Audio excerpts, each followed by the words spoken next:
10년 전 결혼 9년 만에 아이들 아빠와 이혼을 했어요. 결혼 생활 내내 남편은 다른 여자들을 만나고 집에 오면 늘 게임에 빠져 있었죠. 남편은 이런 모습을 더 보다간 제가 좋겠다 싶었습니다. 그래서 이혼 시 아이들은 제가 키우고 양육비 100만 원을 받기로 했는데 전 남편은 이혼 이후 1년 정도 띄엄띄엄 양육비를 보내더니 그 후로는 양육비를 보내지도 않습니다. 다행히 제가 직장 생활을 꾸준히 해와서 두 아이들을 키웠습니다.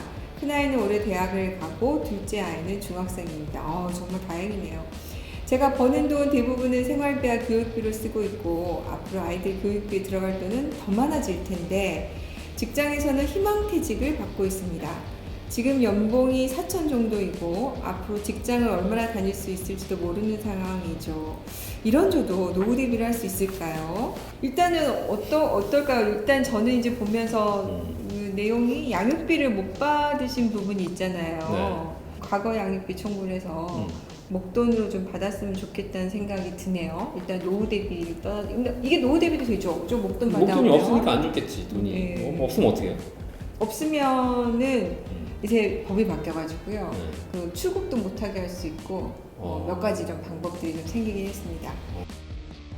희망퇴직으로 퇴직금을 좀 받아서 목돈을 좀 받아서 그걸로 노후 대비를 하고 싶다 이런 상담이신 것 같아요. 네. 그죠?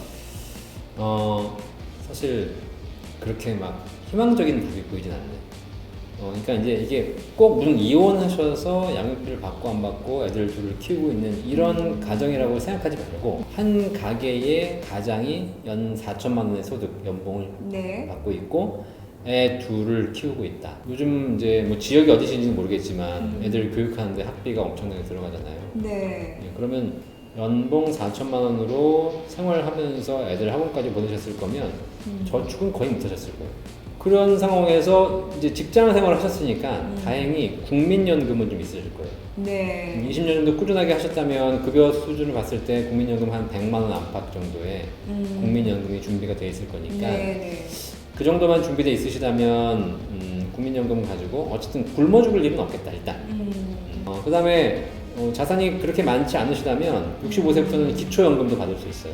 그러면 이분이 크게 자산이 많지 않으시다면 노후에 국민연금과 기초연금을 합쳐서 한 130만 원 정도의 연금은 기본으로 네, 확보하고 네. 갈 수 있는 제도가 현재 마련되어 있으니까 재산이 아마 뭐 10억 이상 되시거나 이런 분이 아니시라면 충분히 가능할 거고요.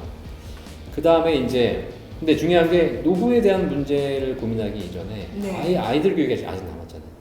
네. 근데 퇴직금을 사실 뭐 2년치, 3년치를 받는다 한다 하더라도 이분 연봉을 가정했을 때 희망퇴직했을 때 지금까지 쌓여있는 퇴직금은 제가 보기에는 한 1억 그죠? 안팎 네. 그 다음에 명예퇴직금 받아도 한 1억 안팎 그래서 한 1억 5천에서 한 2억 정도? 그렇죠. 네. 근데 그 1억 5천 2억은 아마 최근 앞으로 5년에서 10년 사이 애들 다 들어갈 거예요. 사실 언제 이 직장을 언제까지 다닐지는 모르겠다고 얘기하셨지만 다니셔야 돼요. 희망퇴직을 지금 하지 않는 게 좋겠다. 네. 네. 왜냐면 뭐 직장을 다니면 어쨌든 뭐에 학비도 지원될 수 있는 부분이 있고 국민연금도 또 추가적으로 더 쌓이는 거잖아요. 네. 국민연금 아까 100만 원 말씀드린 게 55세 60세까지 제대로 다니는 조건 하에서 나오는 것이지 지금 그만두시게 되면 국민연금도 종료가 되거든요. 그쵸. 그러면 연금 수령이 더 줄어들 거예요. 그러니까 우리가 그냥 단지 막 눈앞에 것만 보고 있으면 차라리 한 2, 3년 명퇴금 받아가지고 나와서 내가 뭘 하면 되겠지라고 생각하시지만 그 명퇴금 받아가지고 성공한 사람도 많이 없을 뿐만 아니라 확률이 엄청 낮더라고요. 걱정돼. 앞으로 3년, 4년 후에 과연 이렇게 명퇴금 들고 나오신 분들이 과연 얼마나 제대로 돈을 잘 지키고 있을까. 네, 맞습니다. 차라리 그걸로 그냥 뭐 우량한 자산을 투자하신다면 모르겠지만 대부분 다 뭐 처음에는 그렇게 다 마음 먹지만 이게 돈이 통장에 있으면 여기저기서 빼갈 일이 많거든요.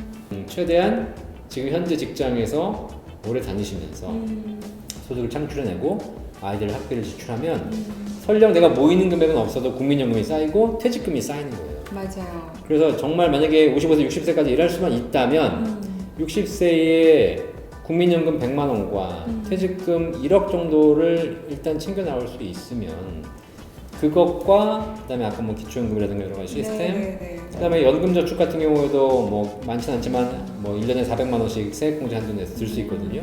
그런 거 그냥 기초적으로 할 수 있는 거 저축을 많이 하실 수 없는 상황이니까 그것만 꾸준하게 해 나오셔도 노후에 맞아요. 기본적인 삶은 보장될 거다.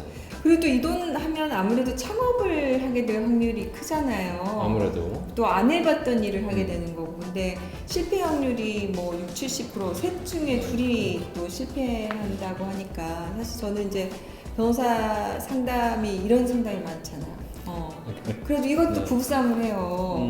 부인은 음. 더 있다가 연금 받자라고 네. 하는데 남편은 무슨 소리냐. 지금이라도 나가서 내가 공인중개사 따서 돈 벌어가지고 네. 부자로 만들어주겠다고 해가지고 그걸로 네. 그게 실제로 학원이용까지 가기도 하거든요. 참고로 공인중개사 하시는 분들이 제 주변에 계신데 네. 제가 딱 말씀드리는 게 있어요. 공인중개사는 부동산 전문가가 아니다. 공인중개사 업의 본질은 영업이다, 영업. 그쵸. 이 업의 본질이 영업 세일즈라는 걸 모르고 공부해가지고 자격증 따면 되겠지라고 생각하시는 무조건. 분들. 네. 그렇지 않아요. 그걸 놓치었다. 자격증을 한 사람이 무조건 네네. 자격증만 따면 돈이 나오는 걸로 착각한다. 맞아요. 네. 맞아요. 변호사도 그래요, 요새 변호사도. 네. 차라리 그냥 저는 그냥 경비원 하시는 것도 괜찮을 것 같아요. 적어도 경비원은 내 목돈이 투자되진 않아요. 목돈이 들어가지 않고 내 노동력 가지고 벌어들여서 먹고 사시는 거거든요. 그쵸. 그런 일들을 찾아보시면 근데 다만 내가 젊을 때 대기업 임원이었는데 여기서 경비원 해야 돼? 내가 잘 나갔는데 내가 여기 주방에서 이렇게 음식 만들어야 돼? 내가 뭐 손님 오시면 안녕하세요 이런 얘기 해야 돼? 이런 생각을 버리는 것이 노후 준비의 시작인 거죠. 네. 노후 준비의 시작은 음식물 쓰레기를 버리는 거다. 우리 남편 좀 이거 좀 봐야 되겠다. 네, 네. 네. 괜히 버려주다가도 은퇴하고 나면 더 그러니까 안 하고 싶어지고 막 하는데 맞습니다. 일단은 그러니까 본인이 생각하고 있던 이런 사회적 지위에 있었던 것에서 벗어나는 마음가짐부터 네. 아마 이제 우리 사연 주신 분도 여성이기는 하지만 아마 또 이런 생각이 있으실 수 있을 것 같아요. 네. 퇴직한 이후에 내가 기존에 있던 직장 생활을 하다가 새로운 일을 했을 때 이 정도 사회적 레벨을 유지해야 되지 않나. 그렇죠. 이런 게 이제 네. 어쨌든 창업할 때 실패를 하게 되는 이유가 되는 것 같더라고요. 그러니까 새로운 창업을 하는 것보다 지금 하는 일을 조금 더 꾸준히 하는 것이 더 나을 수 있다. 네. 오늘 어떻게 사연 주신 분이 좀 속 시원하게 답을 얻으셨는지 모르겠어요. 근데 저는 이제 박사님 얘기하시는 게 충분히 좀 동의가 되네요. 그래서 한번 잘 생각해 보시고 희망퇴직을 고민하시는 거를 정말 주위에 많이 물어보시고 고민하시고 가능하면 그걸 조금 미루는 것이 어떨까 뭐 이런 답을 저희가 한번 드려봤습니다.